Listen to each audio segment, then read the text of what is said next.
Plusieurs régions de la République démocratique du Congo rencontrent d'énormes difficultés liées aux troubles internes de groupes armés. C'est la cause un frein au processus de développement durable, surtout en milieu rural. Dans les territoires de Kabalo, en province du Katanga, sinistrés par les effets de la guerre de 1998, le gouvernement provincial de la RDC intervient très peu dans cette zone. Les paysans ont tout perdu dans le secteur agricole, or la région est vivifiée plus sur l'agriculture.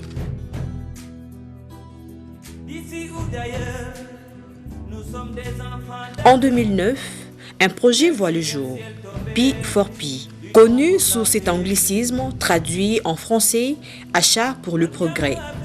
Une nouvelle approche du programme alimentaire mondial pour lutter contre la faim en passant de l'aide à l'assistance humanitaire par la relance du secteur agricole dans les territoires de Kabalo.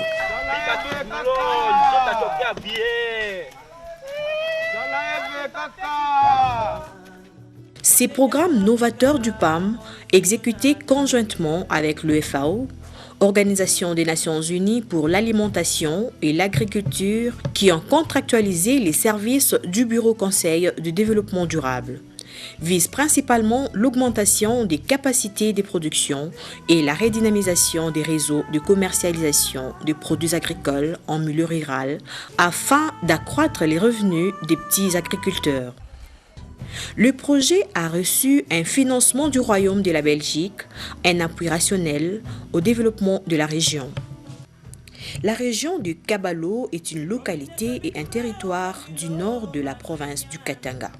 Traversé par le fleuve Congo et la rivière Lukunga, le projet a développé une stratégie pour un bon fonctionnement, celle d'organiser le monde paysan dans des groupements répartis en associations dénommées Organisation paysanne.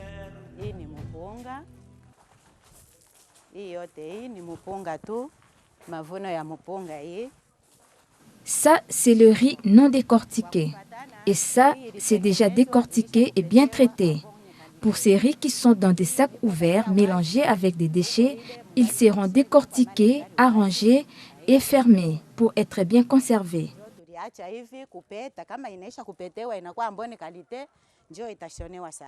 L'objectif est d'amener les paysans à travailler en groupe organisé afin d'augmenter leur productivité. Nous sommes à Kitoulé, un village à environ 56 km du territoire du Kabalo.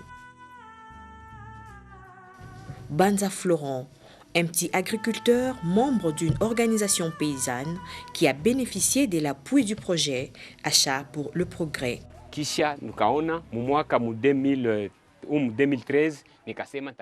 Enfin, je me suis dit qu'en 2013, j'ai construit une maison en dur et cela s'est concrétisé grâce à P4P. Ils nous ont beaucoup aidés, montré comment cultiver les maïs et les aménager, cela à travers plusieurs formations. Marié et père de plusieurs enfants, il nous invite chez lui, sous une pluie battante. Bien avant, je ne savais ni lire ni écrire. Mais aujourd'hui, je suis à mesure de lire et écrire après avoir été formée par P4P. J'aimerais également que mes enfants apprennent. Les projets P4P dans ces territoires a ciblé 9000 petits agriculteurs regroupés en 359 organisations paysannes. Chaque organisation paysanne est représentée par un président. Cette année, plus de 1233,3 tonnes de maïs, 130,160 tonnes de riz et 64 tonnes de nibé ont été produits. Les organisations paysannes se plaignent d'une non-commercialisation de leurs produits depuis le mois d'avril dernier. Leurs produits ne s'écoulent pas facilement. Le problème de commercialisation des produits semble être confus. En réalité, les producteurs et les commerçants eux-mêmes, encadrés par le projet, n'arrivent pas à trouver un terrain d'entente pour la vente. Nous rencontrons le ministre provincial de l'Agriculture, Pêche, Élevage et Développement rural du Katanga. Vous devez savoir que Kabalo est dans la zone qui a été sinistrée par l'effet de la guerre. et qui est vraiment distant de Lubumbashi, aussi un peu distant de Kalemi. Et donc, le gouvernement provincial intervenait très peu dans cette zone. Le ministre nous explique que lui-même était témoin d'une discussion entre les organisations paysannes et les commerçants lors de sa mission dans cette région. L'autre problème que connaît notre agriculture, c'est la commercialisation.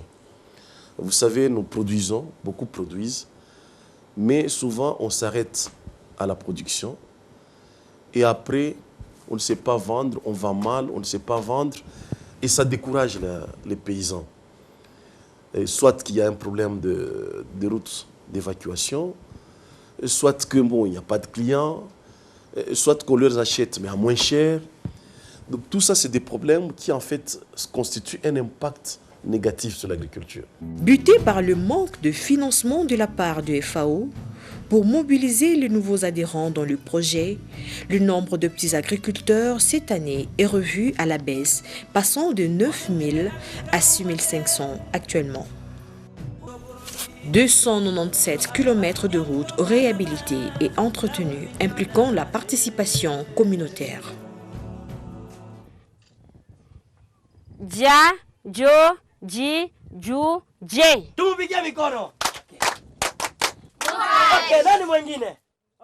Pour amener les femmes paysannes à l'autogestion, le programme a intégré le volet alphabétisation afin de permettre aux femmes de connaître ses droits et devoirs dans les organisations paysannes et d'être compétitives sur le marché. Si longtemps nous avons été aveugles, sourdes et muettes, si longtemps nous avons été ignorantes de nos droits et devoirs. Mais aujourd'hui, grâce à vous, nous savons lire et écrire. Nous connaissons nos droits en tant que femmes. Avec l'alphabétisation, nous parcourons le monde avec Bicoded. Nous avons droit à la vie. Après 9 mois de formation, Olive Koulou est capable de bien lire et bien écrire.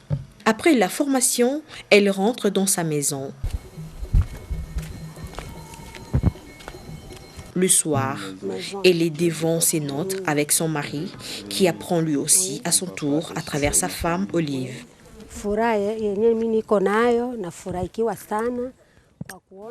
J'ai la joie d'avoir appris comment épargner. Ajoutez à cela la lecture et l'écriture. L'épargne nous a aidés à construire et à faire étudier nos enfants.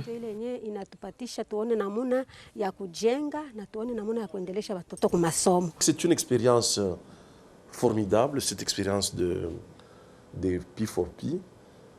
Des moyens, des intrants ont été mis à la disposition. Des équipements de transformation ont été aussi disponibilisés. La qualité, prix et quantité a été améliorée. La formation est intervenue dans le secteur. Bref, le monde rural des productions, le monde paysan, a été organisé. Et pour nous, c'est une partie de notre programme provincial et nous en sommes fiers et nous demandons que de tels genres de projets puissent se multiplier. Grâce aux différentes formations, les petits exploitants acquièrent les compétences et l'expérience nécessaires pour devenir des acteurs compétitifs sur les marchés agricoles et y vendre leur production, pas seulement aux PAM. Ainsi, on permet à ces petits producteurs d'accéder au marché, de gérer les risques et de se nourrir pendant les périodes de crise.